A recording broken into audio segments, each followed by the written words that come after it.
आप सभी को नमस्कार। मेरा नाम है जितेंद्र और आज आप सभी के बीच में फिर से एक नई वीडियो लेकर के आया हूँ और इस वीडियो में हम लोग सीखेंगे कि कैसे जो नए स्वच्छता मित्र ऐप आप लोग दिया गया है, इस ऐप के माध्यम से हम लोग कैसे सैनिटेशन सुपरवाइजर और जो स्वच्छता कर्मी है हमारे, कैसे मानदेय का जो भुगतान हुआ है, तो हमने लास्ट वाले ऐप में हम लोग ने देखा था कि कैसे हम लोग जुलाई तक का एंट्री हम लोगों ने किया था वीडियो के माध्यम से। और अगर जिन लोगों ने भी वो वीडियो नहीं देखा है, वो वीडियो जा करके देखें और कैसे हम लोग ने जुलाई तक की एंट्री करी है, उसके बारे में आप लोग सीख सकते हैं।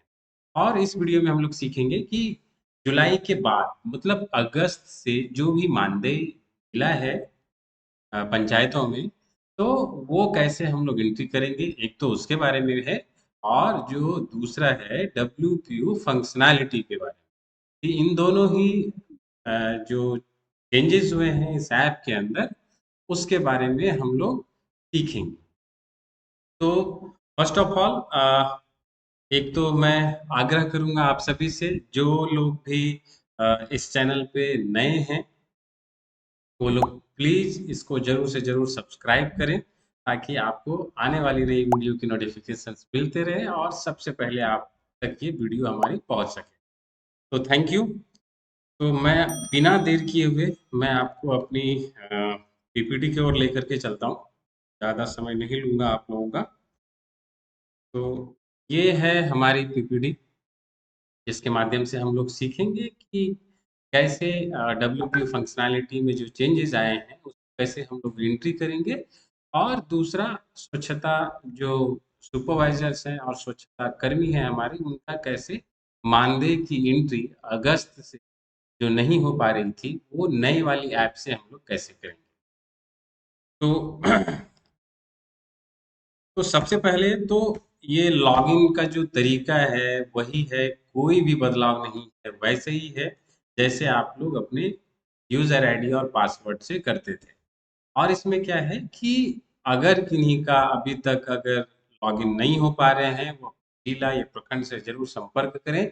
यदि कोई अपना पासवर्ड भूल गए हैं तो वो अपने ब्लॉक या जिले से संपर्क करके अपना पासवर्ड बदल सकते हैं। तो आप इजीली लॉगिन हो जाते हैं अपने यूजर आईडी और पासवर्ड और कैप्चा कोड के साथ। और जैसे ही एक दो चीजें हैं कि इससे आगे बढ़ने से पहले मैं आपको एक बात कहना चाहूंगा कि कई लोग क्या करते हैं, अटेंडेंस में उनको दिक्कतें आ रही हैं, वो उनका लोकेशन अपडेट नहीं हो पा रहा है। ठीक है, मेरा मतलब है कि जब वो अटेंडेंस के लिए जाते हैं, उन्हें बताया जाता है कि भाई आप 500 मीटर के दायरे से बाहर हैं। तो ये आप लोगों को ध्यान देने की ज़रूरत है कि जब आप अटेंडेंस के लिए जा रहे हो, तो आपका फ़ोन का इंटरनेट और फ़ोन का जीपीएस ऑन हो। ठीक है? तो चलिए आगे बढ़ते हैं, बिना देरी किए हुए। तो हमारे ये जो मॉड्यूल्स हैं, सेम ही हैं। आप लोग देख पा रहे होंगे कि ये हमारा एसएमए में जो भी हम लोग एंट्री कर रहे हैं, चाहे वो अटेंडेंस का हो या फिर आपका डेली वेस्ट कलेक्शंस का हो, ठीक है? और उसके साथ-साथ आगे जो है डब्ल्यूपीओ फंक्शनैलिटी का हो, ये सारी चीज़ें हम लोग हैं जो लेफ्ट साइड में आपको दिख रहा है, vehicle functionality, user charges, income data, salary और पुराने किस, तो वही सारे ही मॉड्यूल हैं इस नए वाले ऐप में भी, कोई बदलाव नहीं है। थोड़ा-सा जो चेंजेस है उसके बारे में हम लोग सीखें। तो सबसे पहला जो डब्ल्यूपीओ फंक्शनैलिटी जो हमने ज़िक्र करी है आपसे, दूसरा है सैलरी जो जीपी लेवल वर्कर्स की है, उसके बारे में हम लोग इस वीडियो के माध्यम से सीखेंगे। तो पहले तो मैं लिए चलता हूँ डब्ल्यूपीयू फंक्शनैलिटी के बारे में की बात मैं कर रहा था, जिसे आप डब्ल्यूपीयू क्रियान्वयन भी आप कहते हैं। हिंदी भाषा में आपको उसी तरीके से दिखाई देगा। सेम वही तरीका है, आप प्लस वाले बटन पे जाएं, क्लिक करें और नए जो एंट्री का फॉर्म है वो आपके सामने होगा। तो सबसे पहला, तो जो मंथ और ईयर है, जिस भी माह का और जिस भी वर्ष का आप एंट्री कर रहे हैं, वो आपको ध्यान रखना है कि जिस भी माह और वर्ष का है, वो आप सही से उसका चयन करें। ठीक है? उसके बाद फिर आपका आ जाता है जो भी सुपरवाइजर्स हैं उनका नाम आता है। उसके बाद फिर जो डब्ल्यूपीयू का स्टेटस है वो आ जाता है। तो ये स्टेटस जो है कंस्ट्रक्शन स्टेटस है। ठीक है, तो यहाँ पर आपको चयन करना होगा, या तो आपके यहाँ पे जो ग्राम पंचायतें हैं आपके यहाँ डब्ल्यूपीयू हो सकता है बन के तैयार हो कंप्लीटेड, या फिर आपके यहाँ पे अंडर कंस्ट्रक्शन हो, या फिर आपके यहाँ पर किसी दूसरे पंचायत से टैग किया गया। ये दोनों तीनों ऑप्शन दिए गए हैं, तो ये पहला आपको चूज करना है। अगर आप सबसे पहले कंप्लीटेड को सेलेक्ट करते हैं तो यहाँ पर आपको दो नए ऑप्शंस आ जाते हैं। एक तो पहला कि ये यस फंक्शनल, दूसरा नो डिसफंक्शनल। बट अगर आप यस और फंक्शनल पे अगर रहते हैं तो आपको नीचे जो वेस्ट की हम लोग एंट्री करते थे कि कितना गीला कचरा है, उसमें से कितना कंपोस्टिंग के लिए चला गया, कितना प्लास्टिक वेस्ट है, कितना रिसाइक्लेबल वेस्ट है, कितना लैंडफिल गया, वो सारी चीजों की एंट्री आपको करनी है, वैसे ही जैसे पहले भी आप कर रहे हैं। उसके बाद फिर अगर आप नो पर सेलेक्ट करते हैं तो यहाँ पर कई विकल्प आ जाते हैं कि आपके यहाँ अगर डिसफंक्शनल है वो क्या कारण है, कि वेस्ट सेग्रीगेशन नहीं हो रहा है, उसका छत डैमेज है, या उसकी दीवारें डैमेज है, या नाडेप जो बना हुआ है वो टैंक हमारा टूटा हुआ है, या उसके साथ जो रास्ता है डब्ल्यूपीयू तक के जाने का वो नहीं है। तो और भी कई कारण थे जो कि हम लोगों ने इसको ओपन रखा था। तो अब ये ओपन नहीं है। अब आपके लिए यहाँ पे सिंपल सा जो है कि आप मल्टीपल सिलेक्शन के माध्यम से भी आप आंसर कर पाएंगे। लेकिन कई पर्यवेक्षकों को लगेगा कि भाई हमारे यहाँ तो इन समस्याओं के और भी आगे है जो इसमें मौजूद नहीं है। तो मैं उनको बता दूं कि उनके लिए यहाँ पे अन्य का ऑप्शन है। जैसे मैं यहाँ पे अलग अलग चीजों को मैं चयन करता हूँ, यहाँ पे हमने अन्य को भी चयन किया। तो ये आप देख सकते हैं कि हमें यहाँ पर अन्य के लिए मैनुअली टाइप करने का विकल्प मिल चुका है। तो आपके यहाँ पे जो भी समस्याएं हैं उस आधार पे आप अपना आंसर कर सकते हैं। ठीक है, और आप सबमिट कर सकते हैं। ये किस कंडीशन में है कि अगर आपके यहाँ कंप्लीटेड था। ठीक है, मैं आपको फिर से मैं दिखा देता हूँ। अगर आपने चयन किया कंप्लीटेड, दूसरा आपने सेलेक्ट किया नो डिसफंक्शनल है, ये कई रीजंस हैं जो आपने सेलेक्ट करे हैं, और अन्य का भी है जो इसमें मौजूद नहीं था, आपको लगता है कि नहीं आपके यहाँ कोई और भी समस्या है, तो वो अन्य को सेलेक्ट करने के बाद मैनुअली टाइप आप करके सबमिट कर सकते हैं। तो ये तो था कि अगर कंप्लीटेड है आपके यहाँ डब्ल्यूपीयू और डिसफंक्शनल है। बट अगर अंडर कंस्ट्रक्शन है तो उस कंडीशन में कुछ नहीं, आपको अपना स्टेटस बताना है डब्ल्यूपीयू का, कंस्ट्रक्शन स्टेटस, देन सारे भी वेस्ट की एंट्री करनी है कि ये सारे वेस्ट आपके यहाँ पे सेग्रीगेट हो रहे हैं। ठीक है, तो कितने ऑर्गेनिक वेस्ट, हम कितने कंपोस्टिंग में गए, कितने प्लास्टिक वेस्ट, कितने रिसाइक्लेबल वेस्ट, और टोटल इनऑर्गेनिक ये ऑटो कैलकुलेट हो जाएंगे, और लास्ट में लैंडफिल का ऑप्शन। ठीक है, तो देन अगर आप टैग्ड विद अदर जीपी को सेलेक्ट करते हैं तब भी आपको इन्हीं विकल्पों में आपको एंट्री करनी होगी। तो ये था हमारे यहाँ पे जो अभी नए ऐप आप लोगों को मिला है, इस ऐप में ये चेंजेस हैं। और मैं आपको लिए चलता हूँ जो सैलरी वाला पार्ट है उसको लेकर। ठीक है, तो यहाँ पर जो सैलरी वाला पार्ट है, पहले हम लोगों ने, मैंने पहले भी जिक्र किया है कि हम लोगों ने जनवरी 2025 से जुलाई 2025 तक की एंट्री पुरानी वाले ऐप से हम लोगों ने किया, और अब नए वाले ऐप जो आप लोगों को मिला है उस ऐप के माध्यम से हम लोग अगस्त के बाद की एंट्री कर पाएंगे। तो आप लोग ध्यान पूर्वक देखिएगा, एकदम बारीकी से। अगर नहीं समझ में आता है तो इस वीडियो को फिर से बैक कीजिए और बारीकी से समझिए, ताकि आप अच्छे से अपने पंचायत का एंट्री कर पाए। ठीक है, तो आगे बढ़ते हैं। सेम वैसे ही फेस है, यहाँ पे कर्मी और इधर में आपका स्वच्छता सुपरवाइजर जो है उसका एंट्री के लिए। अभी हम कर्मी के ऊपर हैं, जैसे ही प्लस वाले बटन पे क्लिक करेंगे तो नए फॉर्म आपके सामने होगा। आप यहाँ पर वार्ड वाइज एंट्री करेंगे। तो वार्ड जैसे ही सेलेक्ट करेंगे, जैसे मैंने 1 नंबर वार्ड को सेलेक्ट किया, तो नीचे में कर्मी का नाम आता है। इस कर्मी में जैसे ही ड्रॉप डाउन वाले बटन पे क्लिक करेंगे तो यहाँ पर 1 नंबर वार्ड में जितने भी कर्मी जुड़े हुए हैं वो दिखेगा। लेकिन मैं यहाँ पे छोटा सा अपडेट आपको देना चाहता हूँ कि पहले जो जुलाई तक का एंट्री आप लोगों ने किया था तो उसमें कई सारे कर्मी का नाम आपको दिख रहा होगा। ठीक है, लेकिन अब आपको सारे कर्मी का नाम नहीं दिखेगा। वही कर्मी का नाम दिखेगा जो जिले या प्रखंड के माध्यम से उसको एक्टिव रखा गया होगा। अगर इनएक्टिव रखा गया होगा तो उसका नाम आपको नहीं दिखेगा।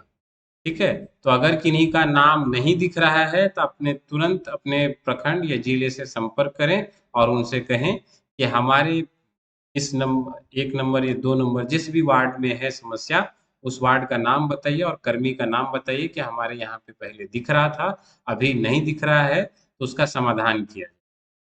ठीक है, तो वैसे ही कर्मी का नाम सेलेक्ट करेंगे।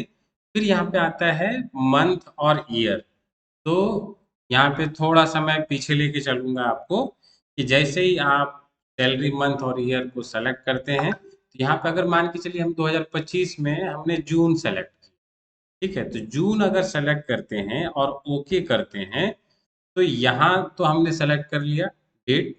अब आता है ये वाला न्यू जो बटन है ऐड का। तो जैसे ही आप ऐड पे क्लिक करते हैं तो एंट्री का विकल्प आपके सामने होता है। तो यहाँ पर ये जो ड्रॉप डाउन है, सीएफ दिख रहा है, सेंट्रल फंड, इसके अंदर आपको ये 4 विकल्प दिखे। ठीक है, सेंट्रल फंड, स्टेट फंड और यूजर फीस का जो इंसेंटिव इनको मिलना है कर्मी को वो, और चौथा एसबीएम का भी विकल्प है। लेकिन एसबीएम तब तक ही दिखेगा, ये सिर्फ जुलाई 2025 तक ही। जैसे ही आप इस डेट को चेंज करेंगे तो फिर आपको एसबीएम का विकल्प नहीं मिलता है। जैसे हमने क्या किया कि छठा महीना का 2026 का हमने सेलेक्ट कर लिया, तो यहाँ पे दे दिया SBM fund not available for August 2025 and later months. ठीक है, तो मतलब अगस्त के बाद आपको वो एसबीएम का विकल्प नहीं है। लेकिन घबराने की कोई बात नहीं है। ऐड न्यू वाले बटन पे जैसे क्लिक करते हैं तो यहाँ पे सेंट्रल फंड, उस कर्मी को सेंट्रल फंड से कितना अमाउंट उसको प्राप्त हुआ है वो यहाँ पर डालेंगे। सैलरी डालेंगे, सॉरी सैलरी डिस्बर्समेंट डेट, उसको कब प्राप्त हुआ वो माह तारीख डालेंगे। और यहाँ पर चेक नंबर या एनईएफटी या जो भी ट्रांजैक्शन आईडी है वो आप यहाँ पे डाल सकते हैं, लेकिन ये मैंडेट नहीं है। अगर मिलता है आपको तो आप अवश्य डालें। और हो सकता है कि सेंट्रल फंड का तो एंट्री कर दिए, लेकिन उसको 2500 रुपया स्टेट फंड से भी जाना है, तो उसके लिए क्या करेंगे, तो फिर से यहाँ पे ऐड बटन पे क्लिक करेंगे। ठीक है, तो वो भी दिख जाएगा। नहीं तो हो सकता है कि पहले आपको लगे कि नहीं सेंट्रल फंड से नहीं, पहले स्टेट फंड से गया था, तो आप यहाँ से चूज कर सकते हैं। ये तीनों ही ऑप्शन यहाँ पे मिल जाते हैं। और आप यहाँ पे देख पा रहे होंगे कि एसबीएम अभी नहीं है क्योंकि हमने डेट चेंज कर दिया है। ठीक है, और अगर आप चाहें तो तीनों विकल्पों की एंट्री एक साथ कर सकते हैं या अलग अलग टाइम में भी कर सकते हैं। फॉर एग्जाम्पल जैसे यहाँ पे हम ऐड न्यू पे क्लिक करते हैं तो देख पा रहे हैं कि सेंट्रल फंड का भी एंट्री अब कर पा रहे हैं और स्टेट फंड का भी। तो हो सकता है कि कई बार ऐसा होता है कि हमारे यहाँ पे हो सकता है कि पहले सेंट्रल फंड का पैसा चला गया और तो क्या करेंगे, सिर्फ सेंट्रल फंड का ही एंट्री करेंगे, इसकी एंट्री नहीं करेंगे, इसको माइनस कर देंगे तो ये हट जाएगा। ठीक है, अमाउंट डालेंगे, कब प्राप्त हुआ है वो डालेंगे, एक नंबर या ट्रांजैक्शन आईडी जो भी है एनईएफटी नंबर वो आप यहाँ पे डालना चाहें डाल सकते हैं। हो सकता है 1 महीने बाद उस कर्मी को फिर से पैसा मिला, और वो कब किस चीज का पैसा आया? State fund. तो फिर से आप जाइए एंट्री के लिए, जैसे ही वो माह सेलेक्ट करेंगे ये अपने आप आ जाएगा, इसमें कुछ भी आपको करने की जरूरत नहीं है। फिर से आप ऐड न्यू बटन पे क्लिक कीजिए, तब स्टेट फंड का ऑप्शन खुल जाएगा, इसमें भी अमाउंट डाल करके सबमिट कर दीजिए। ठीक है। हो सकता है कि 2 महीने बाद फिर उसको इंसेंटिव दिया गया, तो फिर से आप यहाँ पर ऐड वाले बटन पे क्लिक कीजिए, तो आपको इंसेंटिव का भी ऑप्शन आ जाएगा। उसको कितना रुपया इंसेंटिव से प्राप्त हुआ, कब प्राप्त हुआ, और उसका किस विधि मतलब किस ट्रांजैक्शन से मिला, वो ट्रांजैक्शन आईडी या एनईएफटी नंबर या चेक नंबर आप यहाँ पे डाल करके सबमिट कर सकते हैं। तो सेम यही तरीका है एंट्री करने का, और यही तरीका के माध्यम से हमारे स्वच्छता जो पर्यवेक्षक हैं उनका भी एंट्री इसी तरीके से होगा।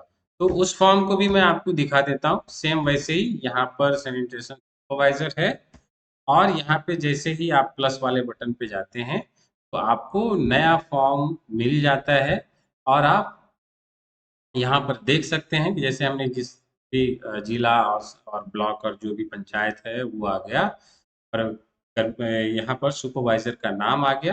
फिर जिस भी मंथ का सैलरी उसे प्राप्त हुआ है वो मंथ और ईयर सेलेक्ट करेंगे। मैं यहाँ पे फिर से रिपीट कर रहा हूँ, अगर जुलाई तक की एंट्री अगर आप कर रहे हैं तो आपको यहाँ पर, अब जैसे ही आप ऐड वाले बटन पे क्लिक करते हैं तो यहाँ पे कई सारे ऑप्शंस नजर आते हैं कि सेंट्रल फंड, स्टेट फंड और एसबीएम, ये तीनों ही विकल्प मिलते हैं। लेकिन अगर आप डेट चेंज करते हैं, अगस्त से बाद वाला अगर आप एंट्री करते हैं तो ये मैसेज आपको रिफ्लेक्ट होगा। ठीक है, क्योंकि अगस्त से एसबीएम का ऑप्शन नहीं है। उसके बाद फिर यहाँ पे ऐड वाले बटन पे क्लिक करते हैं तो यहाँ पे आपको दिखता है कि सेंट्रल फंड, हो सकता है पहले आपको स्टेट फंड मिला हो, तो आप यहाँ पर ड्रॉप डाउन है, ड्रॉप डाउन में चेंज कीजिए, स्टेट फंड को चूज कीजिए, अमाउंट डालिए, सबमिट कीजिए। हो सकता है 2 महीने बाद आपको सेंट्रल फंड मिला। ठीक है, तो फिर आप ऐड वाले बटन पे क्लिक कीजिए और फिर से आपके सामने नया टैब खुल जाएगा। तो ये दोनों ही विकल्प को आप एक साथ भी एंट्री कर सकते हैं, या फिर जैसे जैसे आया है वैसे वैसे आप एंट्री कर सकते हैं। ठीक है, तो ये था इस वीडियो में। तो मेरे ख्याल से आप लोगों ने बहुत ही बारीकी से सीखा और देखा कि कैसे हम लोग इसका एंट्री हम लोग जो है कि करेंगे, इसके बारे में हम लोगों ने सीखा। तो थैंक यू, जय स्वच्छता। और नई वीडियो देखने के लिए आप इस चैनल को जरूर से जरूर सब्सक्राइब करें। धन्यवाद।